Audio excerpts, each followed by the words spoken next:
Oi, pessoal, tudo bom com vocês?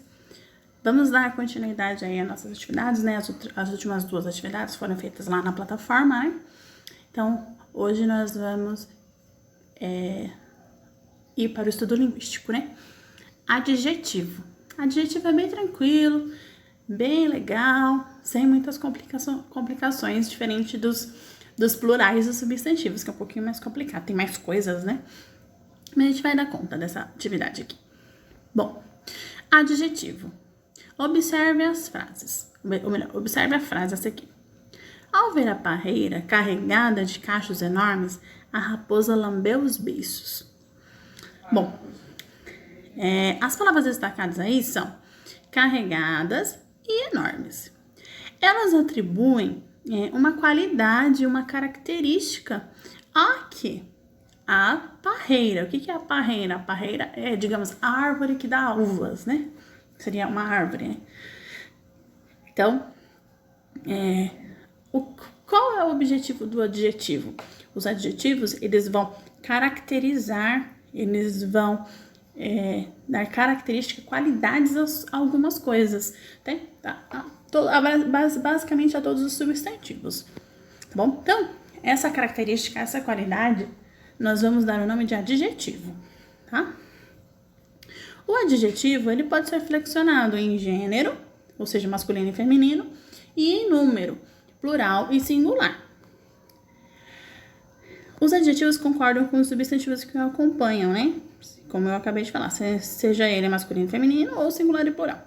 Observe a seguir como os adjetivos seguem o gênero e o número dos substantivos. Então, por exemplo, terra vermelha, gigantescas rochas. Então, o rocha seria o meu substantivo, né? Lembrando que é substantivo, é o nome de tudo aquilo, né? Todos os seres, nomeia todos os seres, todas as coisas que nós temos. Então, rochas é substantivo, terra é substantivo, campos é substantivo, bloco é substantivo.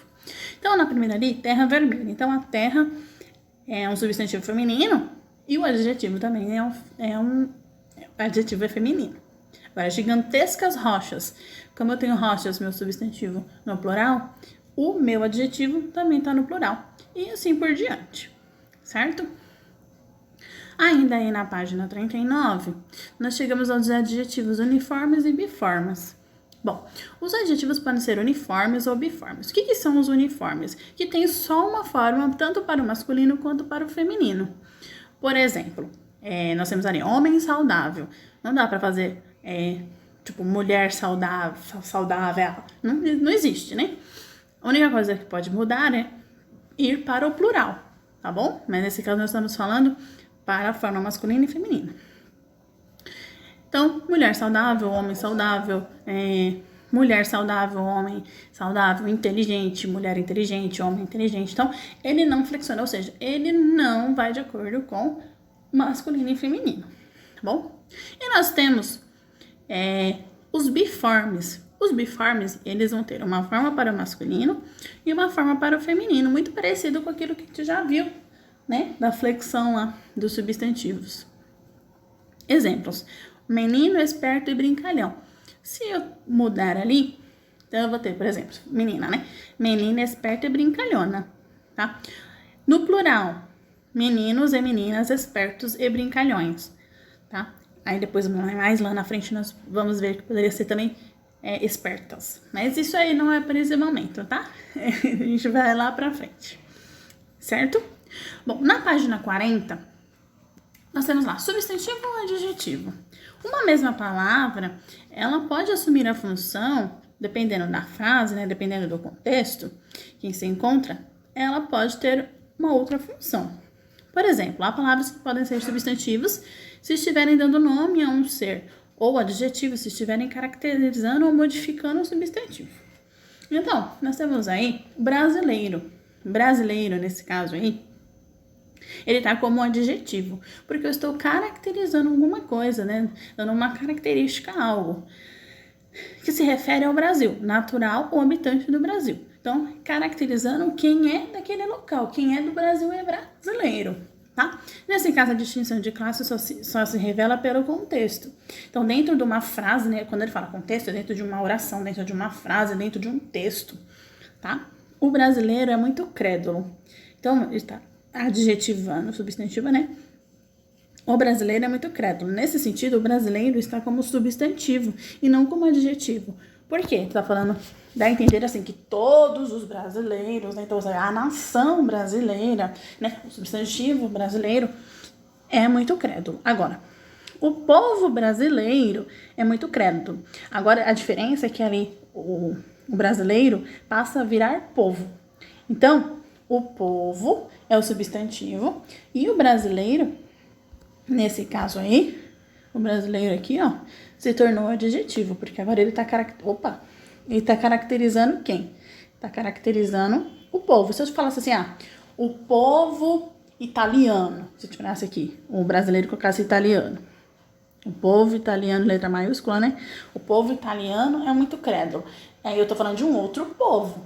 Então eu estou caracterizando que tipo de povo é esse. Eu tô dando não é qualidade, é caracterizando, né? Quem é esse povo? Tratava-se de um advogado amigo. Então, o advogado aqui, ele tem a característica de ser amigo. Agora, o meu melhor amigo é o Paulo. Esse já é diferente, tá? Esse amigo aqui não tá caracterizando que ele é o melhor amigo. Não, tá falando que ele é o amigo e ele se chama Paulo. Aí é tudo substantivo, certo? Não é nada difícil. Bom, os adjetivos pátrios. Você já deve ter escutado em algum momento, né? Os adjetivos pátrios indicam a nacionalidade, a naturalidade, a origem, tá? Eles podem também ser chamados de... Essa outra palavrinha aqui, ó. Gentílicos. Os gentílicos, né? Fica melhor. Gentílicos. Então, mas a gente utiliza mais adjetivos pátrios, tá? Só para vocês saberem que existe essa outra denominação aqui, certo? Vamos a... então, os adjetivos pátrios, né? Brasileiro, indiano, árabe, enfim. Tudo aquilo que vai dizer de onde é aquele povo, né? O povo é italiano, o povo é americano, o povo é irlandês, inglês e assim por diante, tá? Bom, a locução adjetiva. A locução adjetiva, a gente precisa pensar um pouquinho. O que é essa locução adjetiva? É uma expressão que tem valor de adjetivo. Então, ele vai caracterizar, vão ser duas ou mais palavrinhas que vão caracterizar alguma coisa ou algo. Então, nós temos alguns exemplos aqui, ó. O dia 1º de abril é chamado de Dia dos Peixes na França, Dia das Bonecas no Japão e Dia dos Bobos na Espanha e Dia da Mentira no Brasil. Então, essas expressões destacadas aqui que nós temos são todas locuções adjetivas. Por quê? Porque elas estão se caracterizando o dia, né? O dia 1º é alguma coisa, tá? Então, como eu tinha dito, as locuções adjetivas são duas ou mais palavras que valem por um adjetivo. Como ele, qualificam ou caracterizam os seres. Observe esses exemplos, né? Nem sempre se pode substituir uma locução adjetiva por um adjetivo simples. Ele está querendo dizer que às vezes a gente não pode, por exemplo, dia, peixes, não tem como. Eu preciso dessa outra palavrinha, normalmente são preposições, né? O de, das, dos são preposições, tá? As preposições, elas existem para ligar uma palavrinha na outra. Sem elas, não dá liga, sabe? Sem elas não dá para entender. A gente subentende, sim, a gente subentende porque nós somos brasileiros, né? A língua nos permite isso. Mas, dentro da frase, eles precisam ser acompanhados dessas locuções adjetivas, tá? Agora, água da fonte, livro de Pedro, casa de tijolo. Nesses exemplos aí, as locuções podem ser substituídas, tá? Por exemplo, aqui, ó, luz do sol. Luz do sol, luz solar. Mas é a mesma coisa? É a mesma coisa. A única coisa, a diferença é que eu estou caracterizando que tipo de luz é essa, tá? Mas ela ainda é uma locução adjetiva, tá? Aqui nós temos outros exemplos, né? Unha de gato, unhas felinas, orelhas de asno, orelhas asininas, juba de leão, juba leonina, extraterrestre de Vênus, extraterrestre venusiano, olhos de vidro, olhos vítreos. E aí a gente chega no grau do adjetivo. A característica de um ser pode variar em intensidade. Ao expressar essa variação, cabe ao falante colocar o adjetivo no grau comparativo ou no grau superlativo, depende da circunstância. Então, o grau comparativo, a gente tem mais ou menos assim, 3, né? Que seria de igualdade. Opa, cadê o meu? Aqui.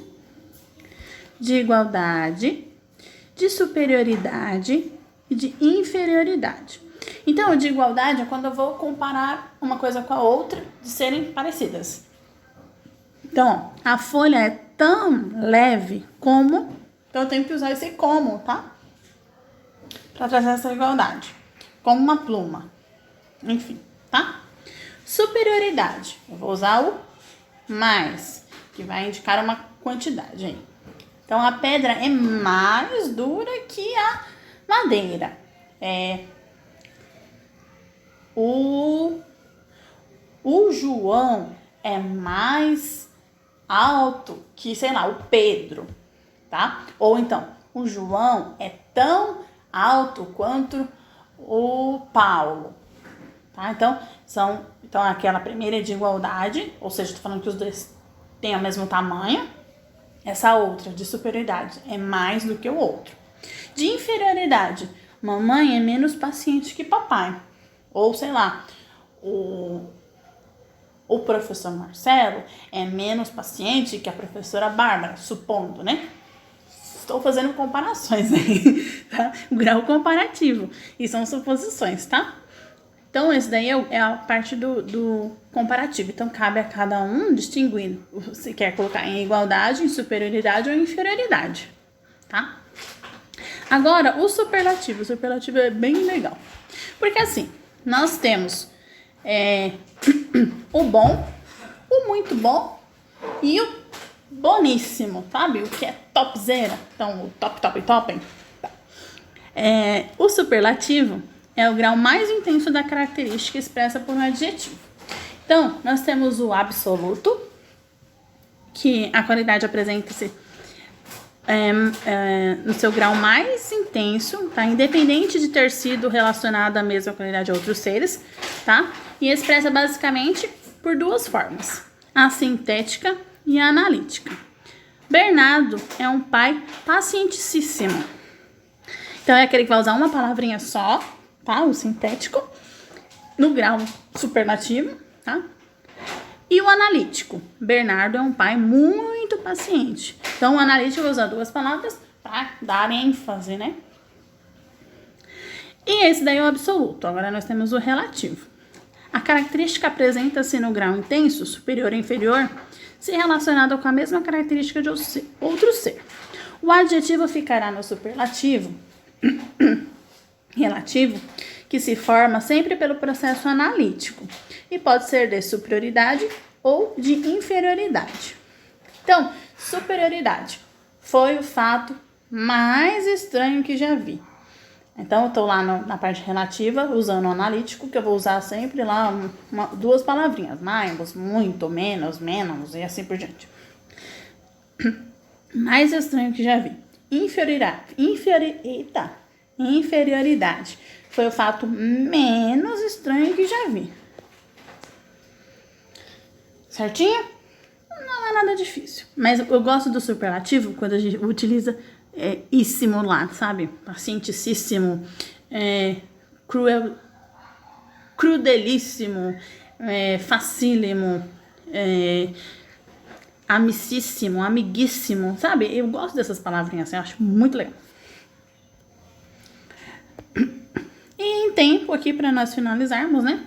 Atenção, observe os comparativos irregulares a seguir, né? Em vez de dissermos mais grande que não existe, né? Tem gente que fala, é mais grande. Não, não existe. A gente vai falar aqui maior, né? Em vez de dizer mais bom, que também não existe, vamos dizer sempre melhor, tá? Em vez de sermos mais pequeno, como estava lá no outro, né? Ser menor. Em vez de dizermos mais mal, dizemos pior.